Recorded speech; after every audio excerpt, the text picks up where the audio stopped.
हे hi hello everyone.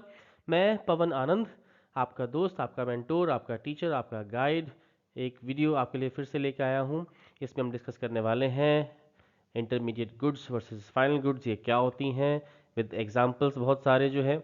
अगर आपको मेरे वीडियोस अच्छे लग रहे हो तो please do subscribe, like, share my channel. Okay guys, बिना टाइम वेस्ट किए हम अपना टॉपिक स्टार्ट करते हैं आज का, intermediate goods versus final goods. हालांकि थोड़ा सा ये नाम से आपको लग रहा होगा कि इंटरमीडिएट है ना, कुछ बीच में है, जैसे कुछ अभी फाइनल नहीं हुआ है, अभी बीच में चल रहा है कुछ, है ना, तो ऐसा ही बस कुछ है ये। तो देखो, ये जो गुड्स है इंटरमीडिएट गुड्स, इनको बाय कौन करता है ना। तो नंबर वन, इंटरमीडिएट गुड्स को बाय करती हैं ओनली फर्म्स। हाउस होल्ड के केस के अंदर कोई भी गुड इंटरमीडिएट होती ही नहीं है। हाउस होल्ड्स तो कुछ भी खरीद लें, कुछ भी, है ना। आपके पास एग्जाम में कोई भी क्वेश्चन आ जाए, उसमें लिखा हो कि हाउस होल्ड्स का ये एक्सपेंडिचर है, तो ये नेशनल इनकम में इंक्लूड होगा क्या नहीं होगा, हालांकि मैं उस पर आता हूँ अभी बाद में। बट याद रखना कि हाउस होल्ड्स का कोई भी एक्सपेंडिचर जो है, it will only be a final expenditure. हाँ, फर्म्स के केस के अंदर जो प्रोडक्शन यूनिट्स हैं, उनके केस में आपको देखना पड़ेगा कि whether it is a final expenditure और फाइनल गुड, और it is an intermediate good. तो हम इसकी डेफिनेशन पे आते हैं, जो इसकी ऑफिशियल डेफिनेशन है, ऑफिशियल यानी कि जो आपको लिख के जिसको आपको पूरे पूरे मार्क्स मिलने वाले हैं, उस पे मैं आता हूँ। बट थोड़ा सा जो डिस्कशन चल रहा है हमारा, उसमें अगर हम बात करेंगे तो बात करने से ही आपके अंदर ये कॉन्सेप्ट अच्छे से बैठ जाएगा। तो नाम है इसका इंटरमीडिएट गुड्स, बाय करती हैं इसको फर्म्स। अब फर्म्स करती क्या है इनका, फर्म्स जब इन गुड्स को बाय करती हैं, तो या तो ये गुड्स कंप्लीटली यूज्ड अप, यानी कि एक साल के अंदर अंदर ये गुड्स कंप्लीटली अपनी जो भी इनका एग्जिस्टेंस है उसको ये बदल देती हैं। जैसे मान लो कि शुगर फैक्ट्री है, अब उसने शुगर केन बाय किया, तो शुगर केन को वो यूज करके शुगर बना रही है, तो भाई शुगर केन तो अपना एग्जिस्टेंस चला गया ना, उसका शुगर केन तो अब रहा ही नहीं, अब तो शुगर बन गई। तो कुछ ऐसी बात इंटरमीडिएट गुड। या फिर वो फर्म जो इसको बाय कर रही है, वो इसको आगे सेल करेगी। ऐसी कोई भी गुड जिसको फर्म ने बाय किया है for reselling purpose, that is an intermediate good.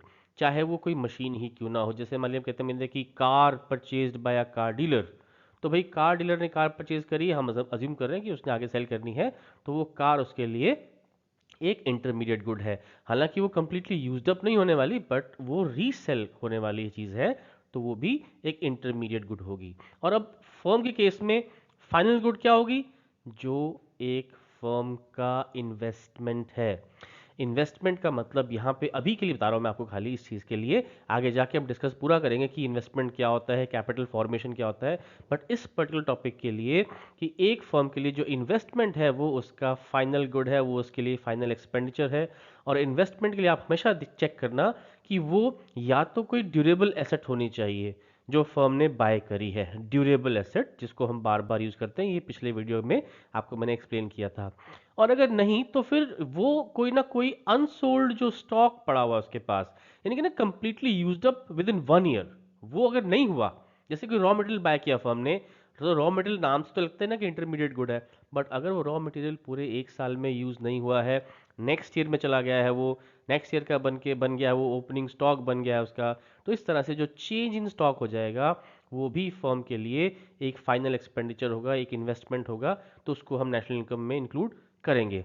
तो ऐसी कोई भी गुड आपके सामने एग्जांपल आ जाए जो कि आपको लगता है कि ये इंटरमीडिएट है, नेशनल इनकम में इंक्लूड नहीं होगी, अगर फाइनल है तो इंक्लूड होगी। अब हम चलते हैं नेक्स्ट स्लाइड के ऊपर, जिसमें बात हो रही है इनकी डेफिनेशंस की प्रॉपरली। यस, ये है इंटरमीडिएट गुड्स, है ना। देखो, purchased bye firms from other firms for the production of other goods and services. तो ये अब आपको डेफिनेशन आई गेस क्लियर हो गई है। फिर है आइदर कंप्लीटली यूज्ड अप, है ना। ये देखो, ये कीवर्ड्स होते हैं, ये लिखने बहुत जरूरी है एग्जाम के अंदर, इनको देखते ही एग्जामिनर जो है वो आपको फुल मार्क्स दे देगा।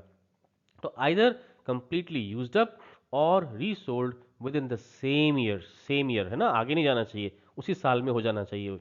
Then it's value is not included in national income. और जैसे मैंने आपको बताया कि एग्जांपल्स हैं कि एक फर्म जो है अगर वो रॉ मटेरियल बाय कर रही है, तो हम कह देंगे कि वो क्या, उसके लिए वो इंटरमीडिएट एक्सपेंडिचर है।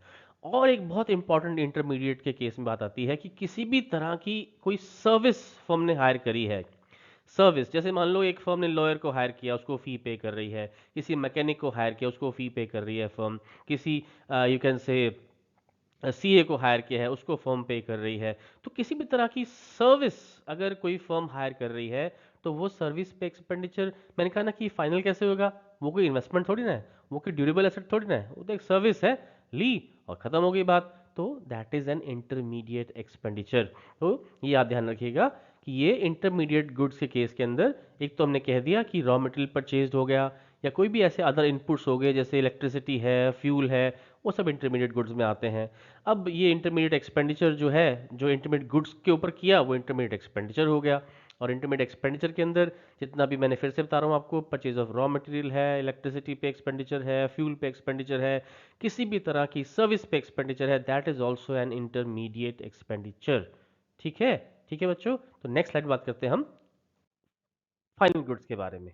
तो फाइनल गुड्स क्या होती हैं?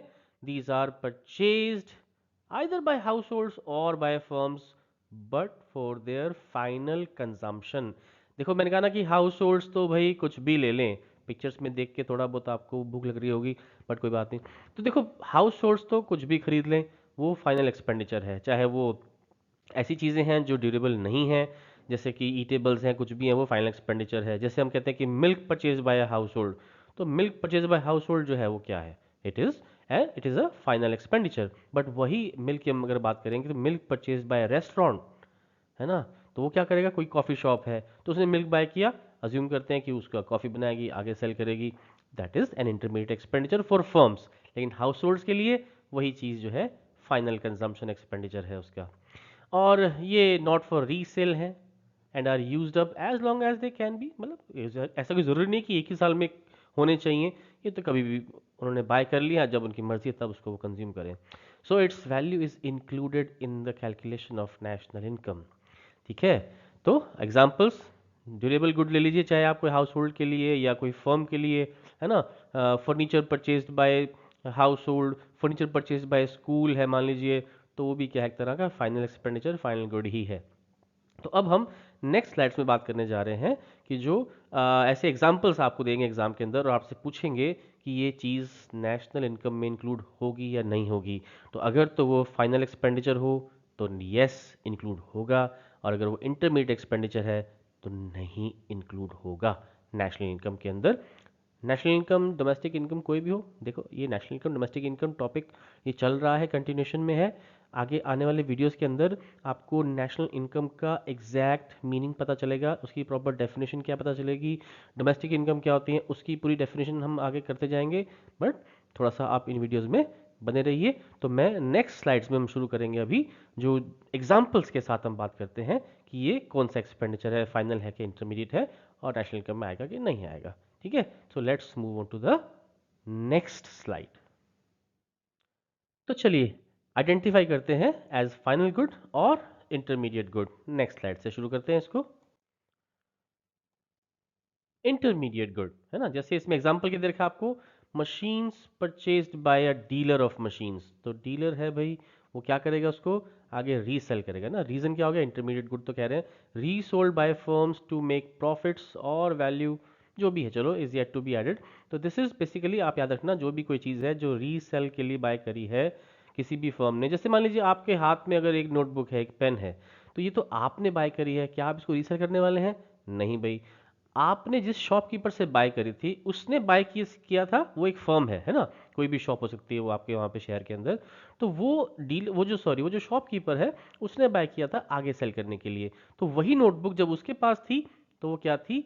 एक इंटरमीडिएट गुड थी। जब आपके पास आ गई है तो वो एक फाइनल गुड हो गई है ना। ये भी थोड़ा सा आप ध्यान रखिएगा कि कभी कभी एक वर्ड ऐसा लिखा होता है कि एंड यूज कौन करेगा ना, अगर जिसने बाय करी है वही उसका एंड यूजर है, that is a final good. ठीक है ना, जिसने बाय करी है वही अगर उसका एंड यूजर है, that is a final good. और लेकिन अगर वो उसका एंड यूजर नहीं है तो वो इंटरमीडिएट गुड है ना। कभी कभी एक और वर्ड भी लिखा आता है कि with in the production boundary है कि नहीं है। अभी प्रोडक्शन बाउंड्री को ऐसा नहीं कि कोई एक जगह बनी हुई है, उसके अंदर कोई चीज़ पड़ी हुई है तो हम उसको बोलते हैं कि प्रोडक्शन बाउंड्री है, फैक्ट्री के अंदर जो चीज़ पड़ी है, नो। अब फैक्ट्री के अंदर तो मशीन्स भी पड़ी हैं, तो वो बाउंड्री का मतलब वहाँ पे वो मतलब नहीं है। यहाँ पे मतलब बाउंड्री का यही है कि वो चीज़ में अभी वैल्यू एडिशन होना है, और है ना, उसमें और जाके वैल्यू ऐड होगी, तो वो हम बोलते हैं कि that is an intermediate good, है ना। जैसे जैसे हम एग्जांपल्स करते जाएंगे वैसे वैसे आपको ये टॉपिक और अच्छे से क्लियर होना शुरू हो जाएगा। नेक्स्ट स्लाइड पे चलते हैं। Car purchase by house hold, मैंने बताया कि हाउस होल्ड तो कुछ भी बाय कर लें, वो क्या है, उनके लिए फाइनल गुड है, क्योंकि वही उसको फाइनल यूज करने वाले हैं। Furniture purchase by school, school उसका फाइनल यूज करेगा, वो उसके लिए इन्वेस्टमेंट एक तरह की ड्यूरेबल गुड है।